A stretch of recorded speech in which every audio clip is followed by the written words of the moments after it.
Hello, thank you very much for coming to I think the only digital session at MIPJunior, so you are the pioneers already. We've got a great panel today. We're just missing Ilya, who will be here, I'm sure, at any moment. In fact, there he is! Hooray!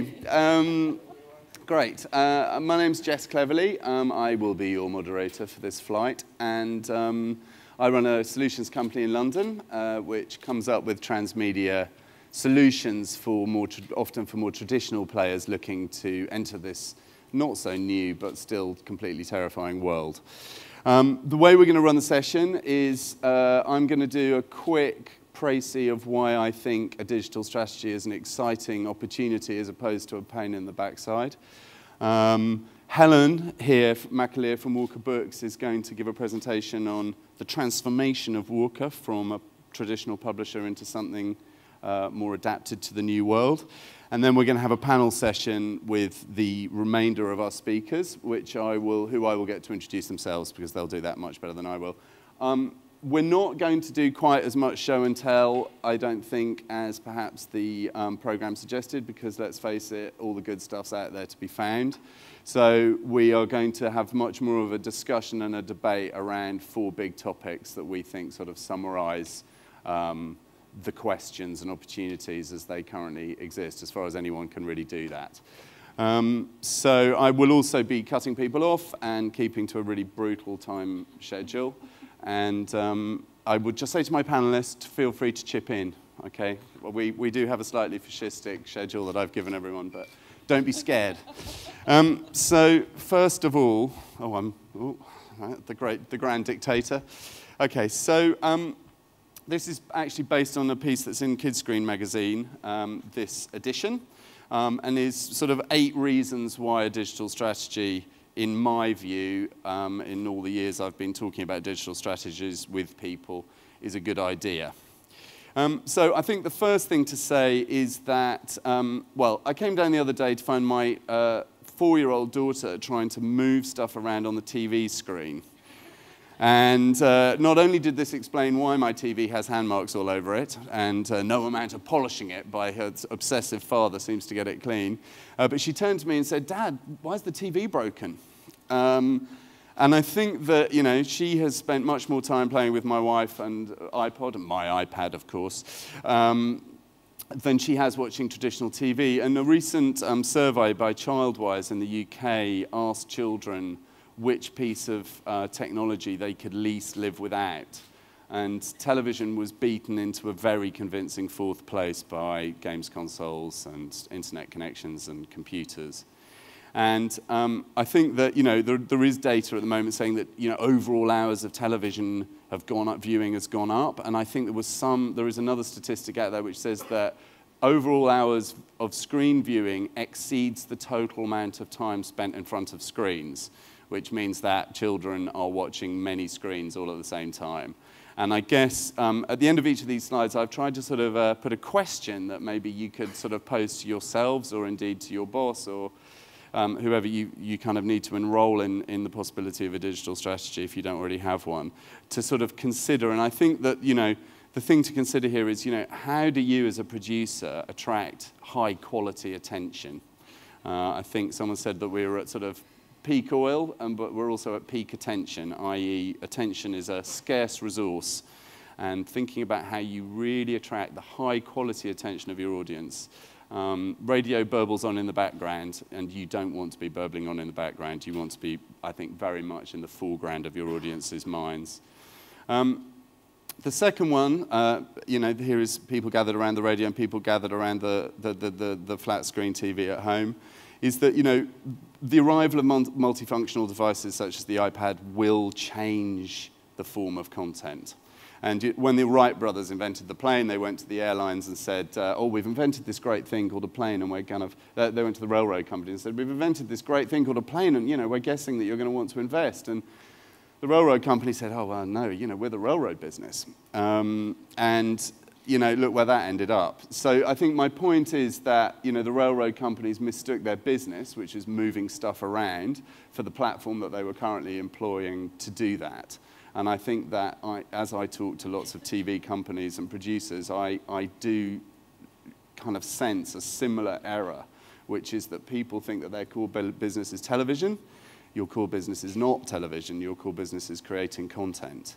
And is your business driven by the technology you use or the underlying beauty of the content that you're creating? And I think that that is a really deep and fundamental question for all of us to be asking ourselves just now. The third one is that I think, the internet is slowly transforming itself from pages to places, and is increasingly able to provide the sorts of experiences of community and interaction and 3D space, which was previously purely the reserve of real spaces. And human beings are very attracted to 3D space. Huge amounts of our brains are wired to process 3D information, and we're also really wired for sociability. So I think that, as we move forward again, the thing to be thinking about is how can my digital offer be about creating an experience for my audience? How can this be about extending, the richness of experience that they get, not only from traditional media, but also from, their everyday lives? Users equal money. I was thinking that would be quite a good thing to have on a T-shirt, but you might get arrested maybe. But the average revenue per user now in any virtual world is apparently at $1.42. Where the statistic exactly is derived, well, I know where it's derived from, but how they arrived at that number, I don't know. But that is all people in a virtual world. That's not just premium subscribers. And obviously, models like Farmville with microtransaction mean that many, many more casual users are now spending money in there. And you do hear lots of television people saying, "Oh, you can't make money online." I don't hear many games companies saying that. I don't hear many.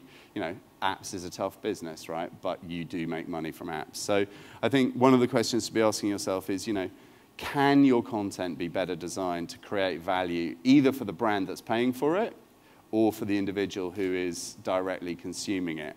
And what has value in a digital context? How do you create value in a digital context? I personally don't think putting TV online is going to be the way that people make money. I don't think putting radio on TV is going to make money either. And I know Benedikt and I were having a conversation about this on the phone, so that is something that we will be coming to. I think that we all know increasingly now merchandising is a massive part of financing a kids show, but we also have had the experience of walking into a broadcaster with our merchandising plan and watching them sort of go, "Oh, toys." And I was a buyer at the BBC and turned my nose up in just that snobby way many, many times. So I think there is a challenge there, because you're trying to pitch a show where your merchandising has become an absolutely vital plank of your financing plan, but you're not really allowed to talk about it. And I think that digital space allows you to create experiences which you can monetize, but which you can also mention in the same breath as the rest of your creative endeavor. And this slide is from Ankama, who make Wakfu and Dofus World, and have now got a TV series and publishing and plush and mouse mats and t-shirt and a subscriber base of 900,000 French kids, all spending €3 a month in the world. And I think that what's great about Ankama is that everything they do is focused on the transmedia extension of the emotional experience of that brand. And I think that that is a real opportunity for everyone in this room, particularly if you want to stay creative. I think that, increasingly, next generation of TVs will all be internet-enabled. So that means that everyone will be consuming on-demand content on their televisions as well as broadcast content. And then at that point, the only differentiator really will be convenience. Broadcast, you'll have to consume it when a scheduler says, and digital content you'll consume when you want. And in an on-demand universe, I think the question to ask oneself is, why would anyone ever demand something average? Why would you ever recommend something to someone that was in any way average?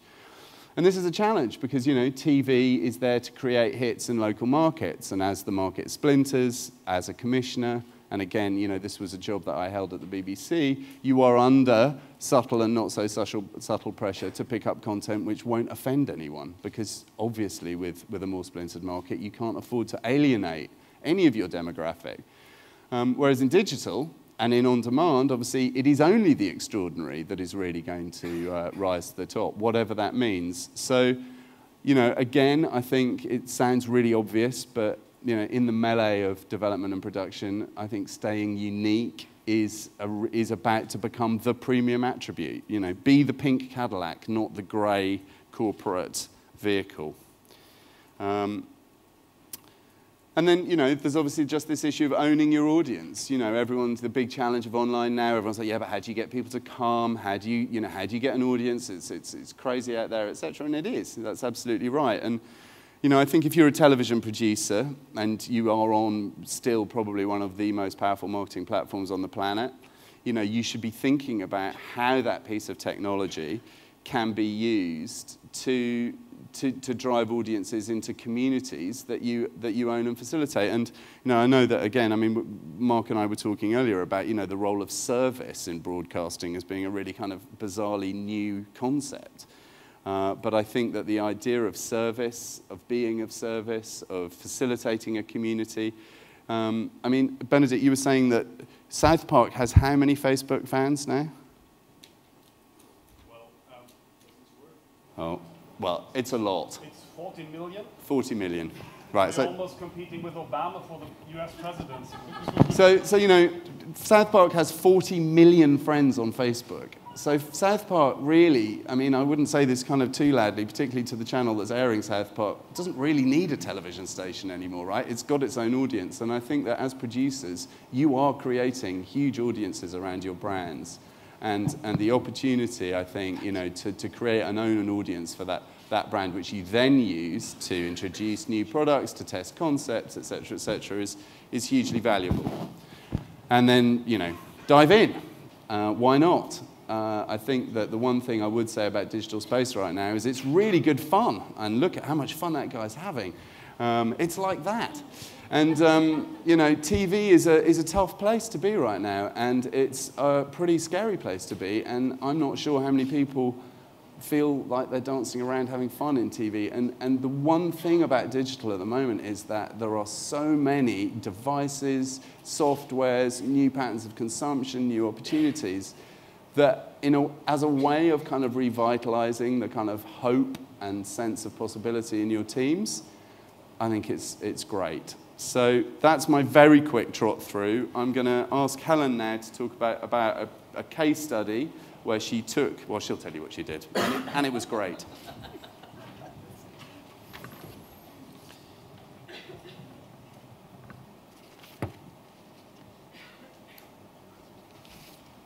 Thank you very much. Good afternoon, everyone. Thank you, Jess, for that really, really good introduction. Thank you for inviting me to speak today. What I'm going to do today, if that's okay, is just really talk you through my experiences at Walker. I joined Walker 4 years ago. Previously to that, I was at BBC Worldwide for 12 years working in the children's division there. And so I brought to Walker, if you like, some experience of television licensing, DVD, online, etc., etc. And Walker then was very much a core, traditional, very successful publishing business. So what I'll do is briefly talk you through the market, because it's a very, very challenging market like all of us are experiencing, and maybe talk you through some of the pitfalls and some of the issues, particularly in children's versus adults, because obviously we're here to talk about mainly children's today, but actually there's some very, very interesting sort of differences in the market. Then tell you a little bit about what we're up to at Walker, and hopefully that will throw some questions later for debate with the panel. Okay, so just to talk a little bit about the changing landscape, and oh boy, is it changing. I mean, a lot of this I know that you will be aware of, but our retail experiences is changing. High street books are facing the biggest challenge they've ever had. We've got a global downturn, and this has impacted very, very severely. And it's very difficult for people on our high streets now to actually sell books and to cover the rents and the overheads. And so the business has really migrated to online, and I mean by that download and retail. And a lot of businesses have closed. I mean, we have seen in the UK the loss of some of the major chains, Borders, Woolworth, which of course also sold books. And so we have less people to sell to, and the other people that we're selling to, such as supermarkets, markets, and online retailers are really squeezing our margins hard.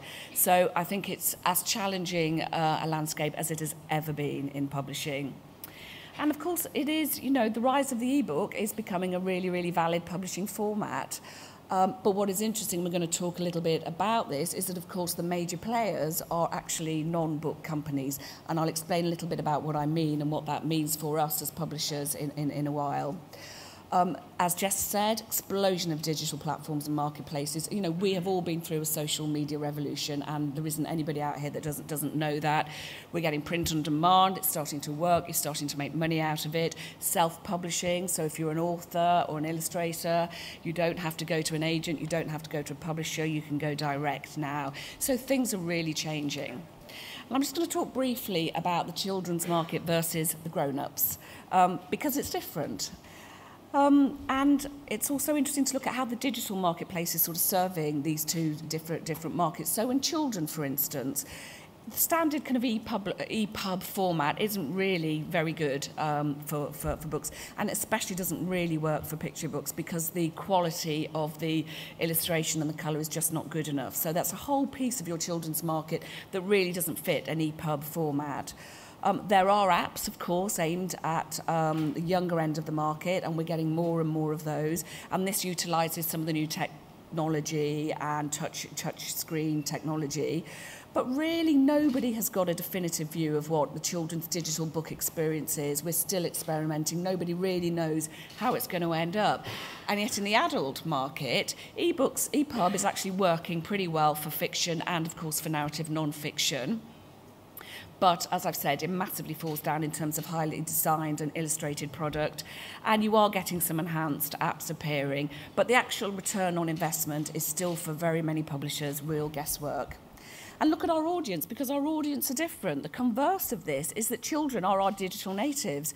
They're the ones that actually want the engagement more than just simple ebooks. They are completely comfortable, as Jess has said, with convergence. They're happy to use anything and everything, mobile, iPad, laptops, etc. And they currently spend much more time playing games and on social networking sites rather than reading. And these are the children that we as publishers have to connect with. And adults, well, they're slower to engage in the technology, as we know, and they're much keener on the sort of standalone e-readers such as the Kindle and the Sony, and this kind of makes sense to them in terms of a product. And actually, they're far more likely to view reading as a leisure activity than children are, so you've got some cultural issues around that. So here we are in this sort of new arena, and there are many bumps in the road. For instance, many of the contracts were signed before anybody had even heard of an ebook or even knew who Apple were.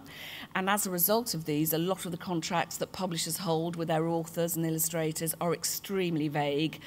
Author royalty on ebooks is an extremely thorny issue for everybody involved, for author, for agent, for publisher. It's something that still hasn't settled at all, and that is something that is becoming very, a really sort of big piece of conversation in the industry. And actually, on the whole, publishers are quite handcuffed, particularly in the rights area, because ebooks are accepted as an extension of the work. So often contractually, you do have the contract and the ability to make an ebook. But as soon as you move into enhanced, and actually if you think about what I've said about the children's industry, that is going to be much more around enhanced product with audio, video, gaming. Then you've got a whole new rights issue. Where does it sit? Does this sit in a publishing contract or does it sit elsewhere? So often you have to go back to the table and renegotiate. So there's a lot of work being done at the moment in that area. And actually, there's some big cultural issues here in publishing. I mean, some publishers were very slow to realise the impact of this new technology. And I think it's really important to sort of build on what Jess has said about the sort of cultural changes that people have needed to go through. I mean, essentially, people that work in publishing are bookmakers. Essentially, people that have worked in television have made programmes for television. And they're having to completely rethink how they work and what they're doing in terms of the content creation. So that's a big cultural shift for people. But there's lots of exciting new initiatives, as Jess has said. And actually, I have to say, in publishing now, in the last 2 to 3 years, you're really seeing some very interesting innovation with publishers, both in the adult and the children's arena. So some of the smaller independent companies, such as Faber, are really starting to do some very interesting things in extending their content in the digital arena. But it is very bumpy, as I've said, in the rights arena. I mean, publishers at the moment are bound to respect original territorial agreements with regard to the sales of their ebooks. And often or not, that just mirrors the physical license of the hard copy of the book. However, the internet is clearly a global marketplace. Consumers are demanding lifting of territorial restrictions on availability. I mean, how many of you that live in the UK have an amazon.co.uk account, but also have an amazon.com account? I mean, it's just what we as consumers expect. We're not interested in those territorial restrictions. We want the product when we want it, as soon as we can get it. I don't care if it's not available. I want to be able to access it. It's a big issue for publishers. So what have we been doing at Walker? Well, we've had to diversify. Just a little bit of background about Walker. We're the biggest children's independent publisher in the UK. We also own Candlewick Press in the States and also Walker Books in Australia. Our group turnover is around 50 million. It varies between 50 and 60 million, depending on certain properties and certain years. And our main brands are Guess How Much I Love You, Where's Wally, which we've sold over 40 million copies internationally, Maisie, people like Anthony Horowitz and the Alex Rider series, Kate DiCamillo and Judy Moody. So we're a publishing house that has some very, very strong international brands. But we have had to diversify, and this is really about looking at how we acquire rights and looking then at how we exploit those rights, and really trying to go through quite a cultural change about making people understand that instead of looking at just a book, they really have to look at content and what other things can be done with that content. And that has meant we've had to restructure and reshape the business completely. You need different skills. It's as simple as that. This isn't to take away from the amazing skills that editors and designers have in creating books, and I do believe there is still a place and will still be a place for this product in the marketplace. But we need other skills. We need IT skills. We need gaming skills. We need people to understand what's going on out there in the market. And so that's something that we've done. We've reshaped, we've restructured the business, and we've brought new skills in. We set up a licensing business in 2006, again bringing some in-house skills, because I was very keen to take the company up the value chain. So rather than option our rights out, and again it's about acquiring the right rights at the right time as well, I wanted us to be able to manage and exploit those rights to a certain degree internally. And then we also set up a production company with the intention of working with really, really good partners and developing our own IP that we already have acquired and developed and spent money and resource on developing authors and illustrators, and then taking that and then developing it further into other medium. Because publishers often put an awful lot in investment in developing their authors and their illustrators, particularly in children's publishing. The development process can be just as long as the television process, and also the building of an author and illustrator can take many, many years. That very rarely do you get a hit on the first couple of books that you publish. So that's a huge investment into a future, hopefully a future star. So on Walker Productions, we started it in 2006, and it's been going okay so far. We're working with some fantastic partners, and the story so far is that we have involved our authors and our illustrators on the projects that we've worked on. They've helped in the development process, they've helped in the script writing process. And obviously, this isn't for everybody. Not every author wants to be involved, so we've been very careful about choosing the projects that we work with. And so far, we have a couple of shows. We have Tilly and Friends, which has been commissioned by CBeebies, which were developed from a range of preschool books that Walker published. And we also have a preteen series called Fleabag Monkey Face that has also been commissioned. And that's a bit gross, but it's absolutely fantastic for boys. And we're working with amazing international partners, getting the funding together, and that's going really well. And these are all based on Walker-originated books. In Walker Licensing, that's building really nicely. We brought Maisie Licensing in-house. Before that, we'd used agents, but because we've now got the appropriate in-house skill, and actually Walker over the years has been the company that's built the brand and knows more about the brand than anybody, it made sense to bring it in-house. We're bringing Guess How Much I Love You licensing in-house as well. And any projects in Walker Productions that we then choose to manage the licensing, we're doing that as well. So it's an ongoing program, and it's building really, really nicely. and we have had to get together a digital strategy. When I started 4 years ago, there was no digital strategy, and it was very difficult to talk to bookmakers about what might be in the future. And I have to say, the difference now in people's understanding, we have learnt so much over the last few years, and the speed of change, which I think is something that we'll talk about, has been absolutely phenomenal. And going from, I can't believe you're not talking about a book, to a really enthusiastic company that really want to publish lots of digital. And by the end of next year, we will have 300 of our front list in ebook, and we're starting really quickly working on the backlist, but it's about resource and time and energy.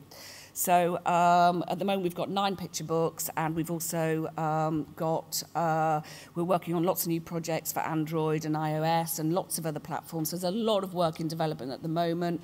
This June, we released More Bloody Horowitz, which is a set of horror stories by Anthony Horowitz, exclusively for download on the Nintendo DSi. We're the only publisher that's ever done that. We're the first ones to do it. Very pleased with that.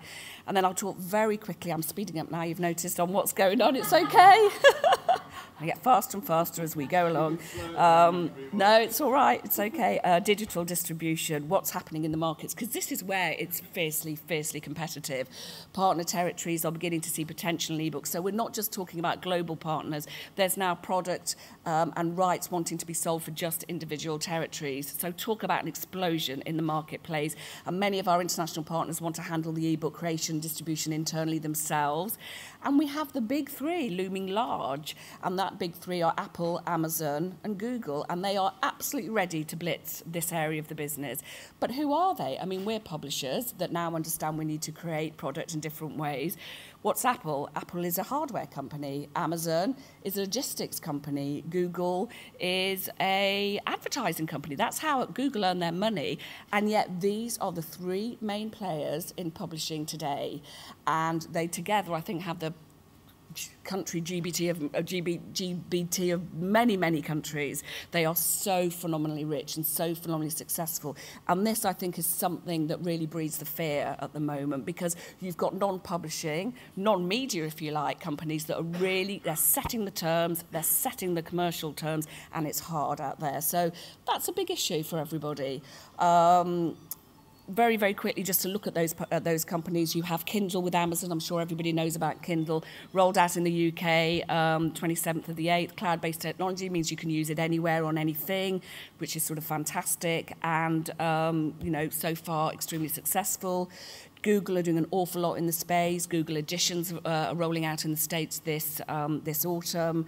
And, you know, they're looking at wholesaler services for independent bookshops. That's our space. They're in it. They're ruling it. So this is very, very important for publishers. And Apple, well, we all know what Apple are doing. I think the iPad app that is most successful is the iBooks. And so people are really finding the iPad a very, very good product for reading on.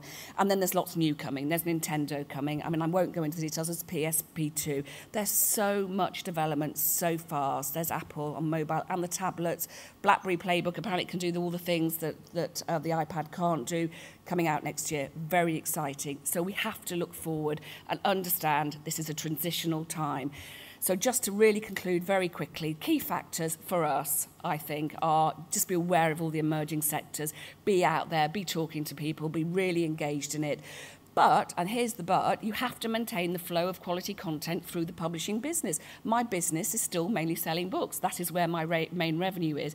And yet I know over the years that is going to switch over. So how do I invest as a company in making sure that we're there in that space doing the right things? And yet when I sit at my board and have to present my financials, the main revenue is still coming from books. So it's a really hard thing to keep balancing.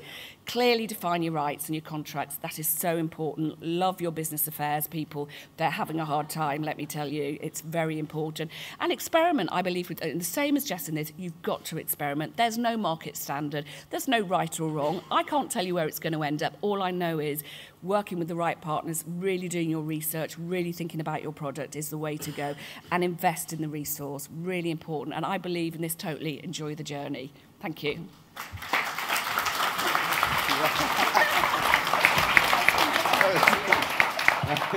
Wow, okay. So turn your ears up, because it's going to be fast and furious. Okay, so now I'm going to ask the panel to introduce themselves. Both Karen and Ilya have some stuff to show. And we're gonna let Ilya do a bit more through his presentation, so I don't stress him out by making him talk English at high speed. So we'll start here with Benedikt. And Benedikt, if you could briefly and succinctly and fascinatingly tell us why you are on this panel. I have no idea.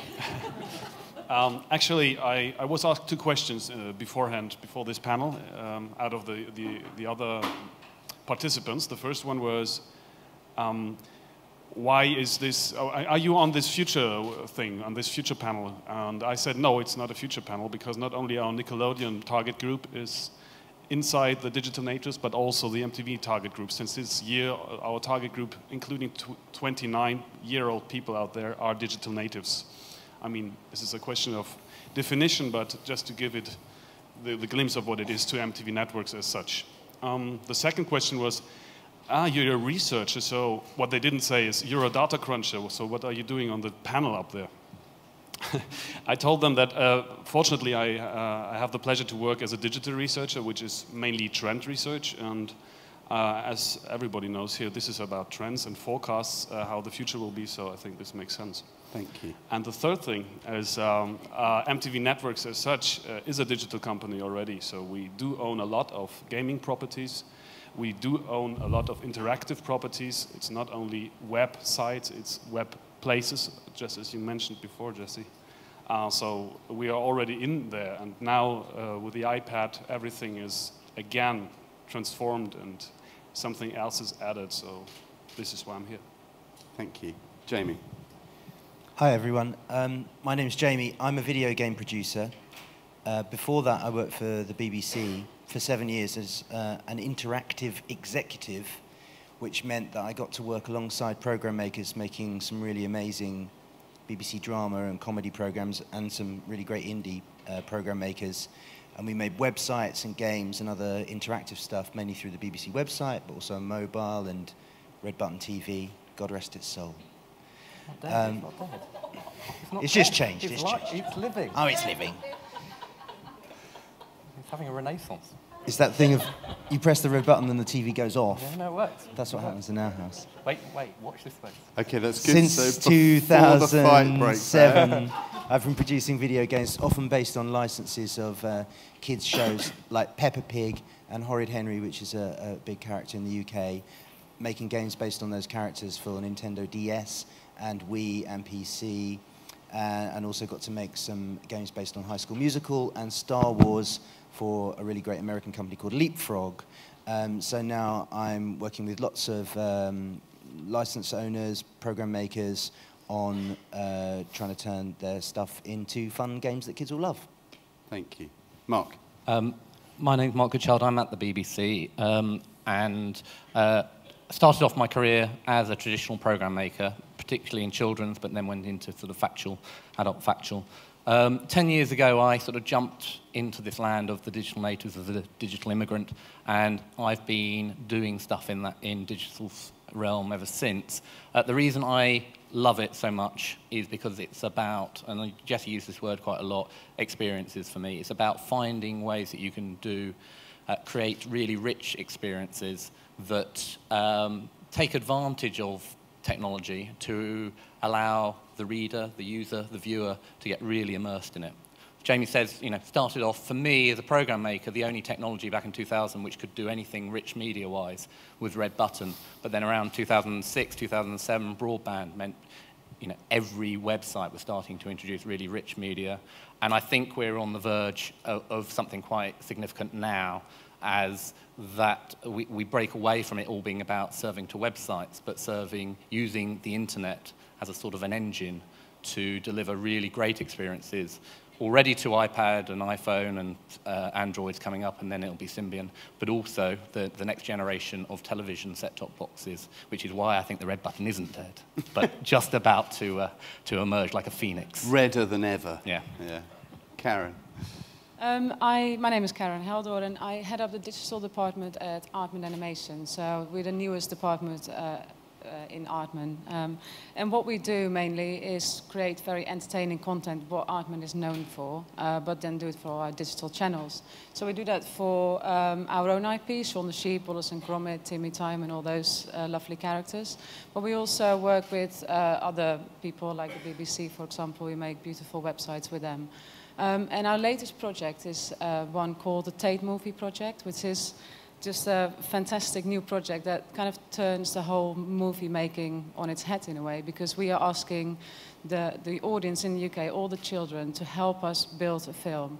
And I just wanted to show you a little bit of that project in a little demo I've done, because that, I think, explains it better than anything. Hello, my name's Ronnie, the director.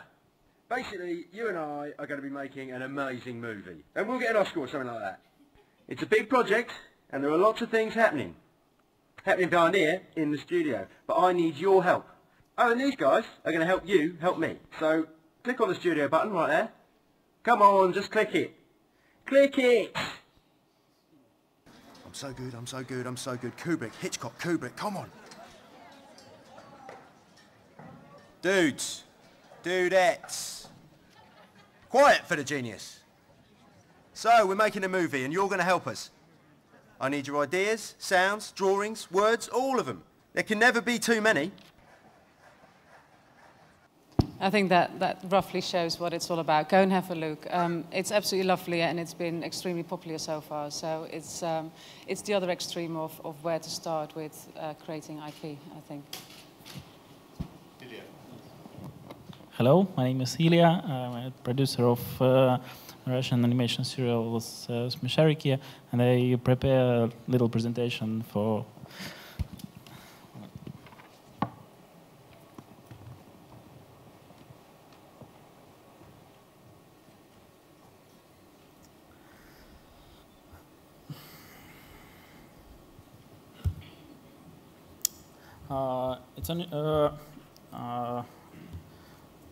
Our project started 7 years ago. In original Russian name is Smeshariki, but in European countries they know as Kikuriki, and in the USA and UK and other English-speaking countries they know us as Go Riki. Now we are most popular domestic property in Russia. In the project we have 9 characters. You see this in the well, and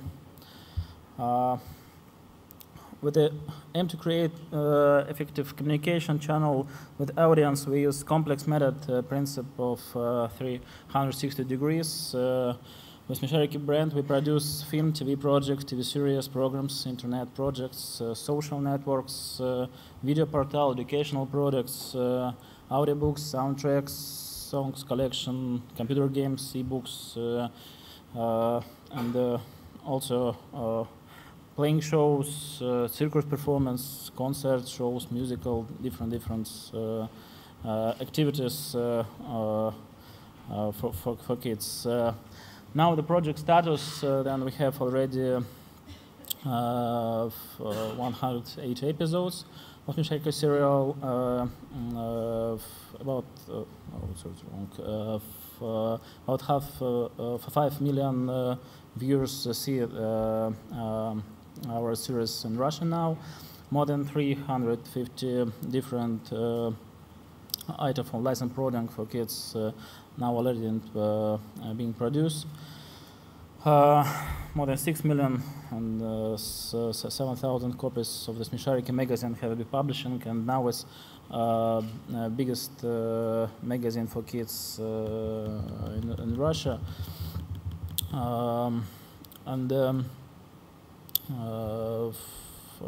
We also produce many books,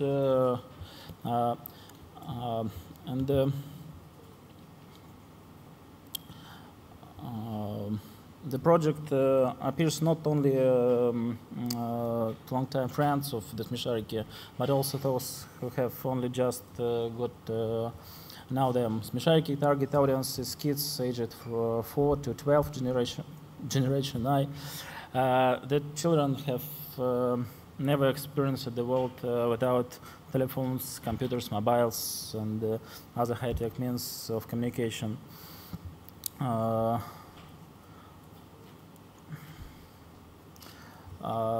30% of all kids in Russia now use an internet, and 25% of this are registered on our website. As a new generation, and for these kids, life without phones, iPads, and internet is unimaginable. To their parents, and especially for their grandparents, they seem to have just stepped of a spaceship. Now I often have to learn from our kids, and now I can show you what we already do in on the internet. And please roll a video. Hey, you're here with the Smisharikis. In just a sec, I'll show you around Shararam, a place for you to find new friends and have a great time. So join in, register here, think up a name, and choose what you're going to look like. Here's your home page. And this is where your pictures and stories for competitions go. Here you can ask questions of your friends. And here's a list of your friends and their news.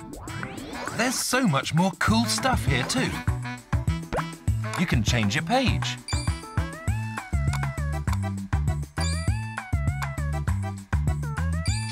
You can decorate it any which way you want. Well, that's your homepage. Now let's take a look at the Smisharikis' own homepages. Let's have a look at Krosha's. This is cool! There's some interesting news, fascinating stories, and great competitions. Okay, so now it's time to go wander and meet some of Shararam's other inhabitants. What's it gonna be? The Blue Water Beach, the Snowy Mountain, or the Fashion Corner? Smisharikis, you know, just love dressing well and chatting to their friends on the Shara phone. You can earn some money for your new outfit and other stuff in the kindergarten, the cafe, and all over the place. And after a day's work, the Smisharikis just love to go party in the disco, dancing, fun, and loads of new friends. You can send letters, postcards, and party invitations to your friends. You can also deck out your place for a party.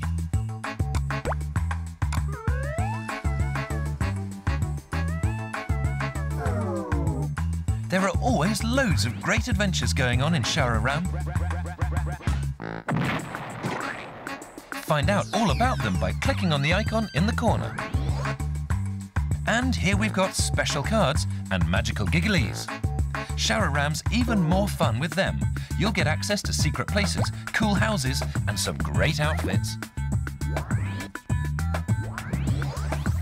That's just the beginning of Shararam. Fun adventures and discoveries.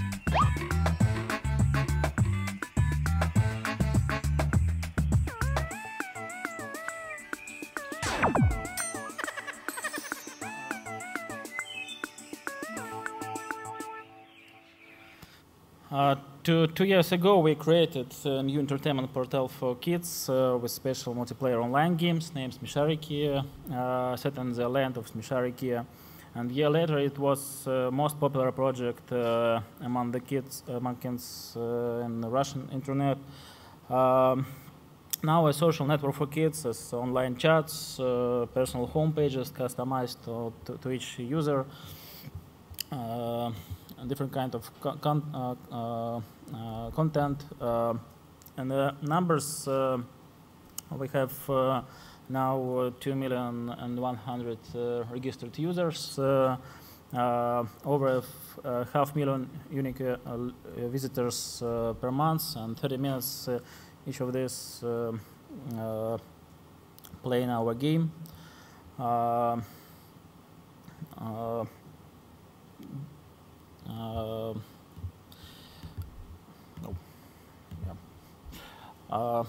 This what we do. Thank you.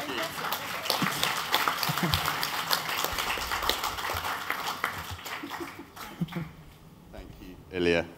Okay, so the first sort of thing I want to talk to my esteemed panel about is the audience. I mean, this, of all things, is around the audience and the changes in the audience. And Jamie, as you sort of look around the piece, let's just have a little chat about which of the devices that you see coming through now, and how you think those devices might evolve over the coming sort of 5-10 years, and what does that mean for the people sitting in this room? You know, you can create something for a piece of technology for today, or you could be creating something for a piece of technology in 2 years' time. So I'd be interested in hearing what you think about that. Well, I think it's already come up that anyone involved in a creative process where there's some combination of moving image and sound really should be best advised to start thinking strategically about that property if you're going to invest any significant time and effort into it. Which is not to say that, you know, TV's good TV is still good TV. You know, it's compelling and it's fun. Who doesn't like books? I mean, everyone likes books. I love books. My kids love books. It's all still going to be in the mix.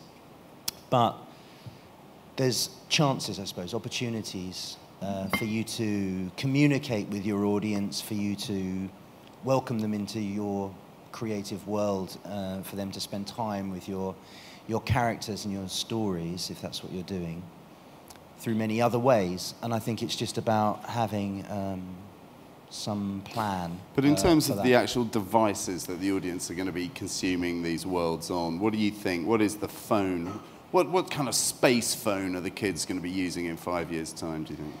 Well, I think the touchscreen has been the sort of the thing that's changed those devices and how they're used and how accessible they are, how instant they are. I mean, the iPad isn't the most powerful computer you're ever going to have. It's limited in quite a lot of ways. It's also quite expensive, but because it's so instantaneous, you know, it's just immediately on. You're immediately sort of working with it in a tactile way. And I think you see that now in games consoles. I mean, for me, working with the Nintendo consoles, DS and Wii, they both had elements of allowing a more naturalistic interface, but the interfaces will become ever more naturally mapped. And I mean, Natal is going to basically turn your body into the controller, which is now known as Kinect for Xbox, which has no controller. I mean, it's literally the camera recognizes your profile and your body is the controller, which for kids is absolutely brilliant. I talked to the guys at Xbox and we were talking about a wonderful US show called Yo Gabba Gabba, and I'd seen some footage online of a little fellow dancing along, just dancing madly in front of the TV. And we were kind of going, well, what would Yo Gabba Gabba be like if it was done through Connect? You know, how could I dance along? Because it would just read my body movements and put them on the screen. Sony have Move, which does have controllers, but again, it allows very direct mapping of your physical, gross motor actions to allow you to control devices and make changes in the... I think it's important to think with your target audience is what they have ownership of. And so, you know, we've seen a huge move in preschool already getting onto iPads and iTouches, and that's what the Americans term as pass-back.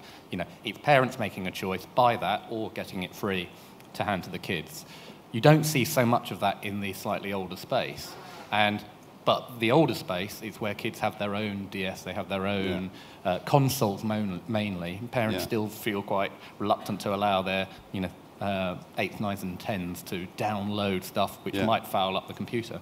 But I think, I agree with Jamie, I think actually one of the things which is more interesting is what, rather than device, is what's the capability of the devices going forward. It doesn't matter that kids aren't going to have iPads in a couple of years' time, because nearly all the new laptops will be coming out will have some sort of touch-sensitive screens, and there will be, we obsess about Apple, and I'm one of those people who obsesses about Apple, but you've got Android coming around with any number of tablet-type devices, and it's only a matter of time before someone devises one and markets one into the kids' market and says that's the sort of robust one. You can drop it, you can smudge jam on it, and it'll still work. You might not want to do that. Do you remember you were meant to be able to put jam on CDs and they'd still play?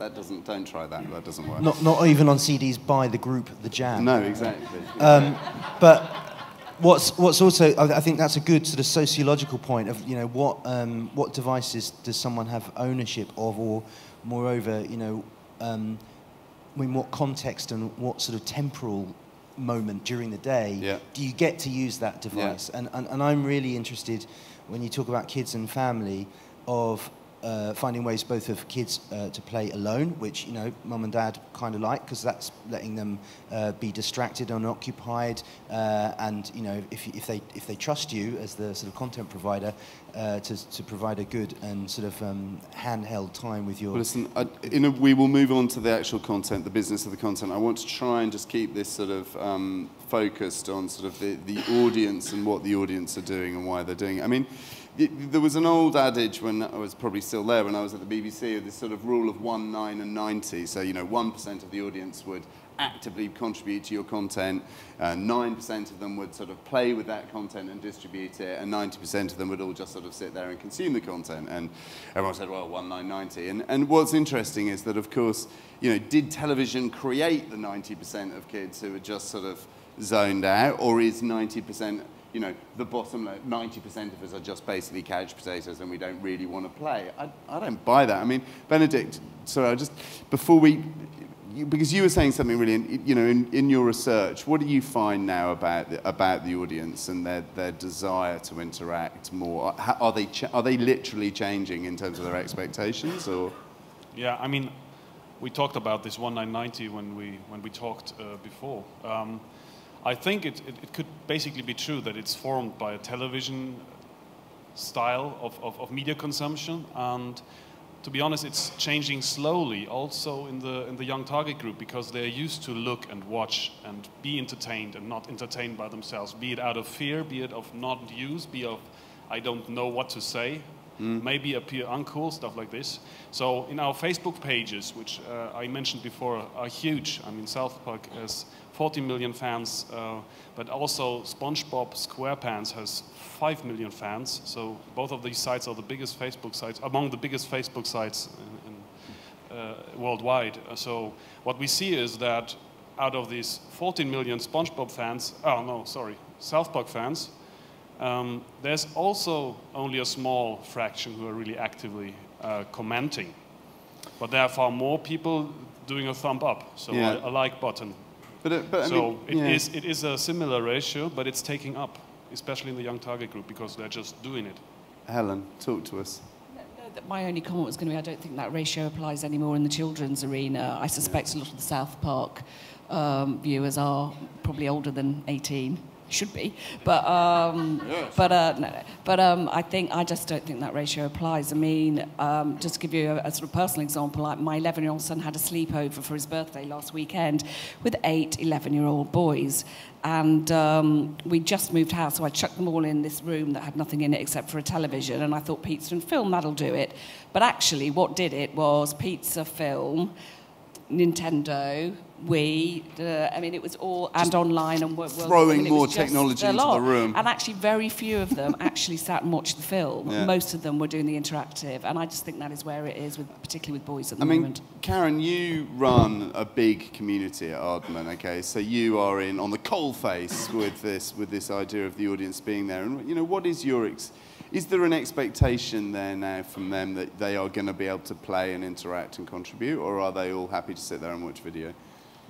I think the community you're referring to is a Shaun the Sheep community, a Wallace and Gromit community.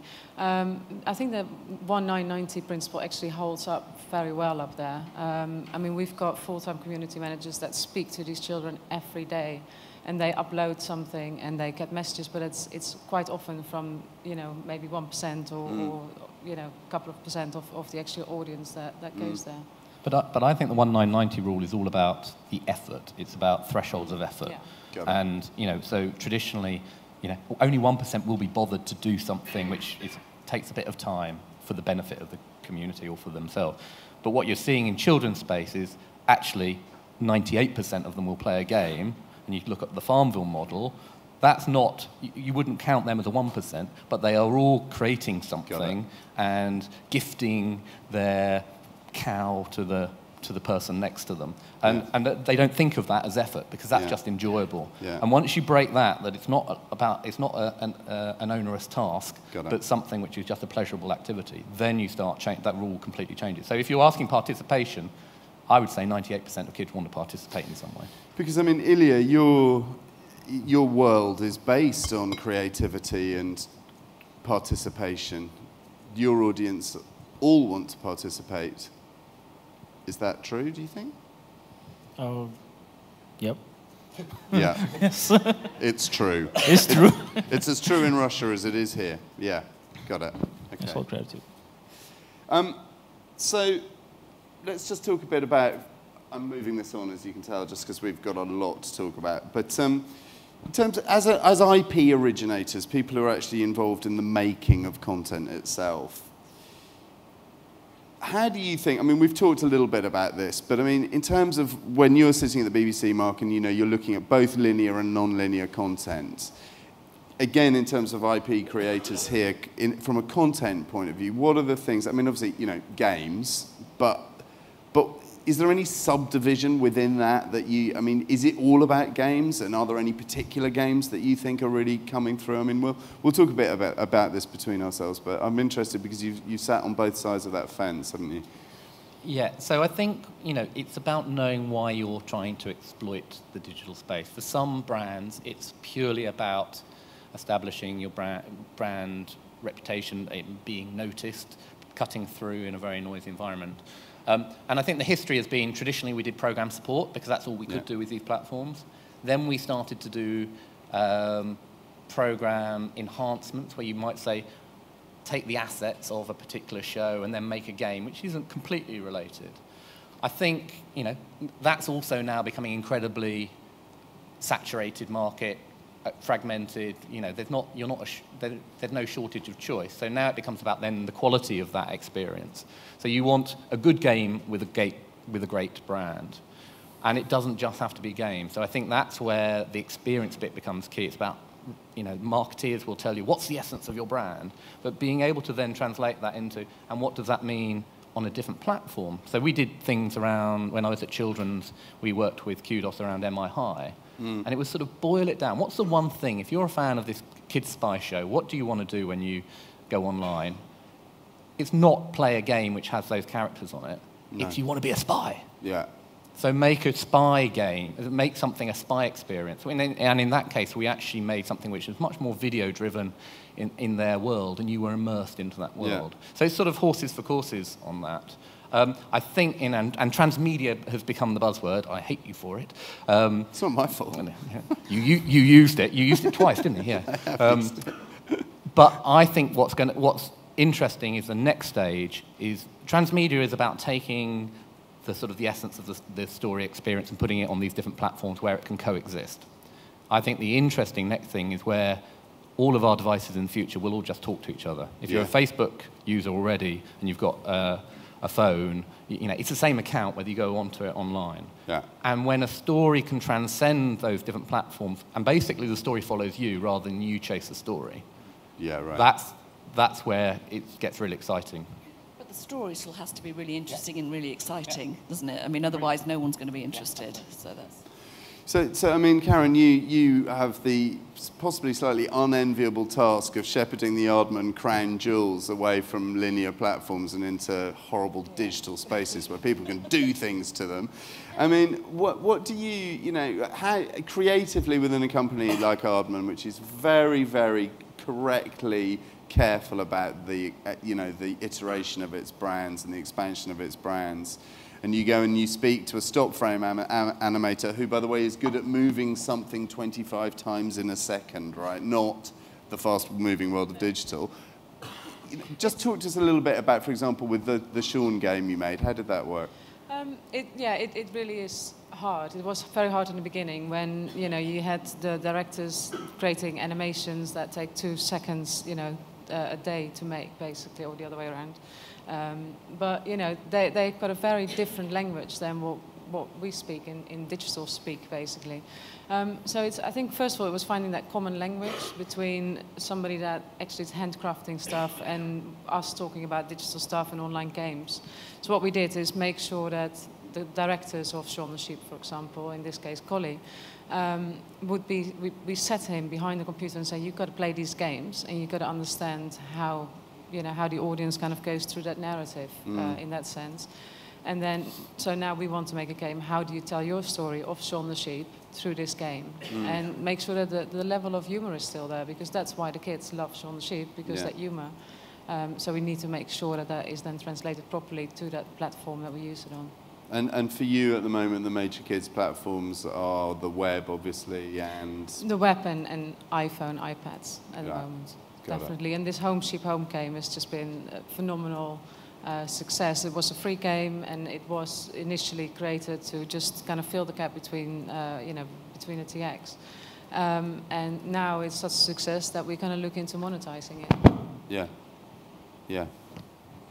So, Helen, I mean, you were talking a bit in your presentation, and also when we were talking on the phone about, the sorts of kind of conversations that you're having with creators and the kinds of creators who are not feeling threatened but empowered by this. Could you talk to us a bit about that? Just talk to me a bit about that conversation, which says you've had a hit book, you think you know what you know, it works, you're not, maybe looking for any advice or coaching. How does that conversation open up called here's a possibility, not a problem?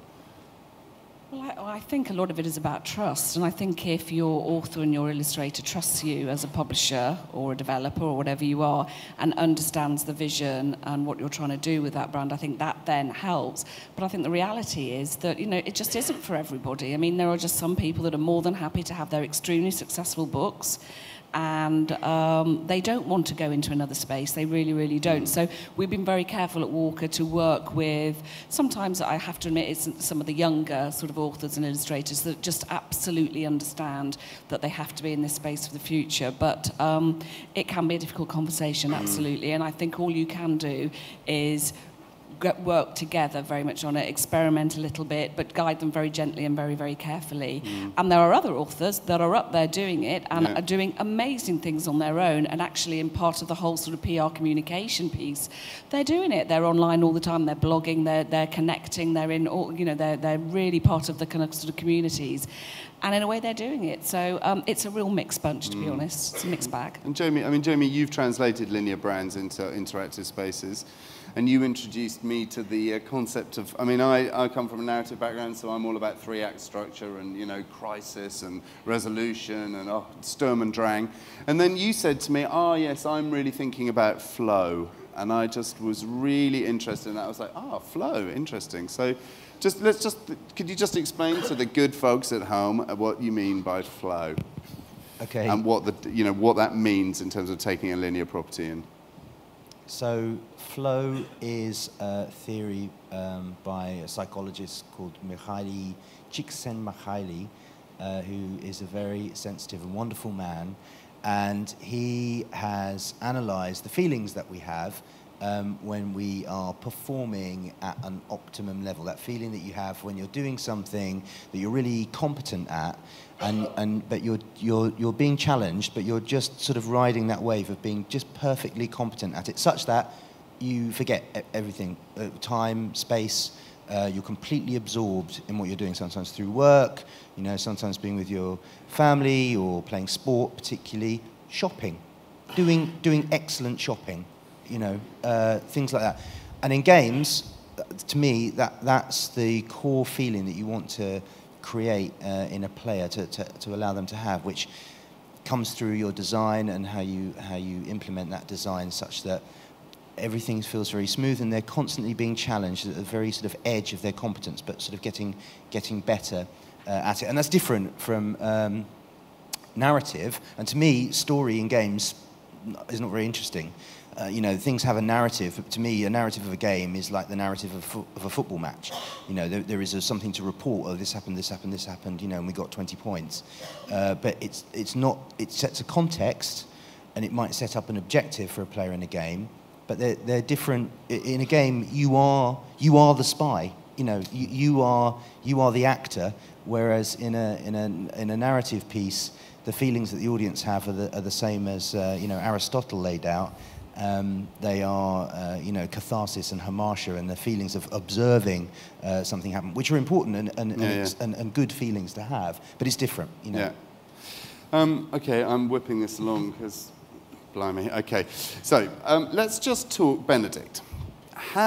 This is a wonderful new world, but how does a traditional publisher such as, in some ways, I'll qualify that, traditional publisher, avoid the sort of, you know, we all look at what happened to the music industry 10 years ago and the sort of horrible meltdown that happened in these big, arrogant corporations who didn't play nicely with their creators or their consumers and just died.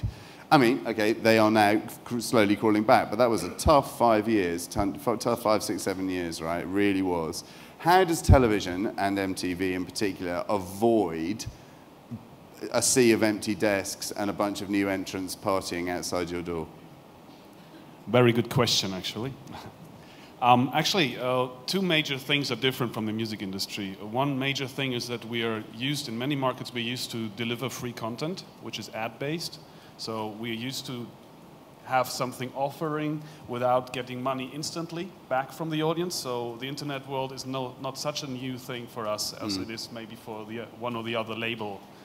The second thing is that we've been virtual all the day through. So since decades, television has been a virtual product. So we are used not to distribute on a physical level. So different from newspapers, different from books, but also different from CDs.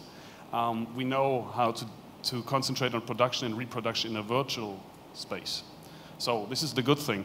The bad thing, of course, is that, especially for a young target group, which we are addressing, as I just mentioned before, they are all digital natives, so we have to act really fast, which is, I think is true for everyone in the audience, is something difficult if you want to stay creative and want to serve the right needs of the young target group, which is changing faster, even faster than our own habits, but the leader's technology. So all of this, of course, is a huge challenge.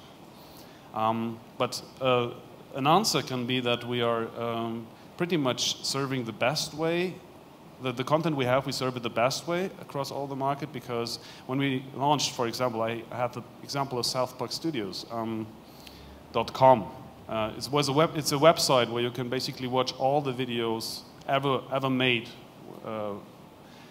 with the characters of South Park for free. It's just an ad-based model, and everybody was saying in the beginning, come on, if you give them for free, I mean, and add ads to it, they will go somewhere else. But it's not true, because we deliver them the best usability. So what we deliver them is a good karma. It's fair, because, I mean, this is the official side. It's high quality. The website is performing well. It's fast.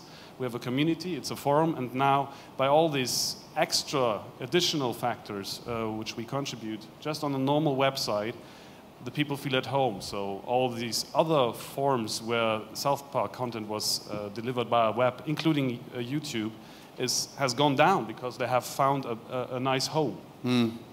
I mean, Marc, you sit across YouView, partly at the BBC at the moment, which is, well, you can explain what it is. But I mean, well, you know, the channel of the future, you know, the TV broadcast thing, you know, the suite, what, is that just going to be linear content in an on-demand space, or what's different about it?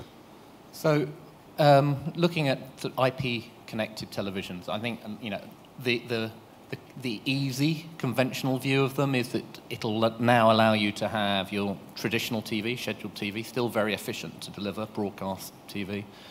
You'll have on-demand TV. For the first time, spectrum isn't limited, because you can suck it all up through a pipe. You can watch anything, and then you can add the sort of the growth, the new kid on the block, which is apps to it. Yeah.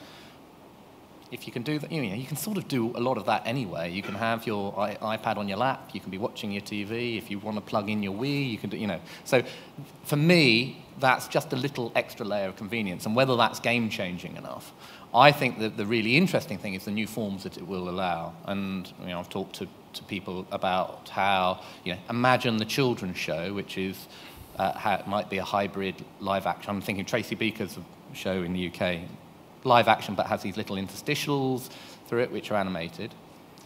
But imagine that being a little quick game that you've got to play to help Tracy tidy up the room before her mum comes in, or the staff at the dumping ground come in, and then that moves the story on. And we don't have any way of even conceiving these things yet. We've never had the technology to deliver it till now.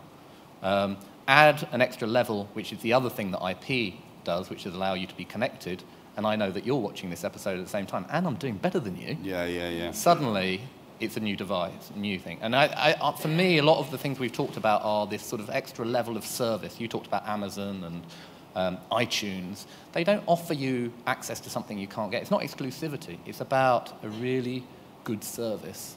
And so when we move into that space, I think we've got to start thinking about how we offer really good service, fit for purpose. Yes, and it's interesting, isn't it? Because I guess that still television slightly kind of quietly and not so quietly really hopes that basically it's going to be able to start selling telly online. Like, oh, please, is that just going to work? But please, can we just sell our catalogue online and it'll all be okay? But, you know, you were saying, Benedikt, it's interesting that, you know, video isn't going to be it. You know, I mean, video isn't going to be how we all make our money. Video is going to be a quick, easily pirated, easily transferred, easily swapped commodity. And that within that, I'm just making this up now, but within that, you were talking about monetization 2.0 and about, you know, actually creating value through the things that are hard to replicate, which goes back to what you're saying, Marc, about service. And you know, just talk to me a bit about that monetization 2.0, because that was one of the more coherent arguments I've heard about the future of money in media. Well, to your first point, I didn't really say that video is nothing to gain money from in the online world. This is not true.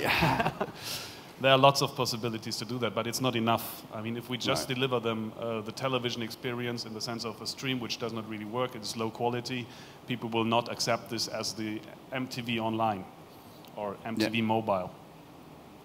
But what you can add on is that you surround everything you have as content. What we've been doing for decades in the traditional television world, offer free models, which are ad-based, and offer pay models, which are complementary, which are premium, which are delivering something else, something really special, which might not be the content itself, but a community membership or a secure space. We have Club Nick, for example, which is a German project so far, but it will roll out most probably to other countries, which is basically a subscription-based service for kids to have a secure web. So they don't have ads, they have kids adequate content. And it's working well, because especially German parents are really precautious with what their kids do out there, but I think this is also true for many other markets. So if you convince the parents that this is a good place with an entertaining way of learning things, for example, just like they come back from school and they don't want this nerdy guy doing the professor style teaching them stuff, but they have some fun while learning maths, and they also watch television online. South Park, no, not South Park, SpongeBob, of course. This is exactly what they don't watch there. So what I want to say is, of course, they also have the TV series on there, and they have very high quality. It's basically really HD quality, which they don't get on YouTube, by the way. And for that, this will pay off. And if we deliver one community, it's basically similar to what you just proposed. I think there's a huge potential, if you're the best on the market, to gain a lot of money. And this is what you also said, one-to-one connection to the customer. So, and apart from that, of course, the app business comes. And of course, there again, we don't sell our apps on the first place. We make free apps which are really engaging, not the small, cheap stuff which everybody is bored after 5 minutes, but really good apps for free, get a high reach, and then inside there's a premium version or an extra gadget for people who are really addicted to this game, and most probably they have to be if we really want to have a good game. And then we make money out of that, which is called a freemium strategy. Some of you might have heard that. So Ilya, to the last word, your business is built around your customers, isn't it? I mean, yes, of course. Just talk a bit, I mean, does everyone at your organization point into the customer department? How do you deal with the customers? In the website? Yeah. In the website, now when everyone can register to our website, and everyone can play anytime they want, and they can make bonus, but they can play in different games, and they also can see all video on with our series, of course. But if they want make something special, for example, special house, special dressing, they don't pay for this. They pay only for subscription after this, yes. And about now about 15% of our auditory pay, and another one play free. Mm. Yeah, right. Okay, well, we could basically speak probably until sometime next week, but we won't. You'll be relieved to hear. We've run out of time. I mean, I think the last thing I would say is one of the best creative workshops I went to recently was a piece of work around user-centered design, and I was asked to imagine a day in the life of my absolutely typical audience member. And then I was asked to think of every single moment in that day when I had an opportunity to put my brand and my experience in front of them. And it was amazing how many opportunities there were, from point of sale to mobile phone, to a thing that they unzip in their pencil case at school, to a piece of content they watch at break, to the TV show they get home to the movie they go to on Saturday. And I think, you know, user-centered design as a principle kind of underlies so much of what this panel have been talking about. And it is a surprisingly large shift for television producers, I think, to really start designing stuff around users. Because we used to do it at the beginning of television, and then we figured out how to do TV. And I think that, you know, we're in a new world now, and luckily there are lots of children who will come and play with your stuff endlessly and tell you how rubbish it is or isn't. So thank you all very much for coming. Thank you for coming. I hope you've enjoyed it.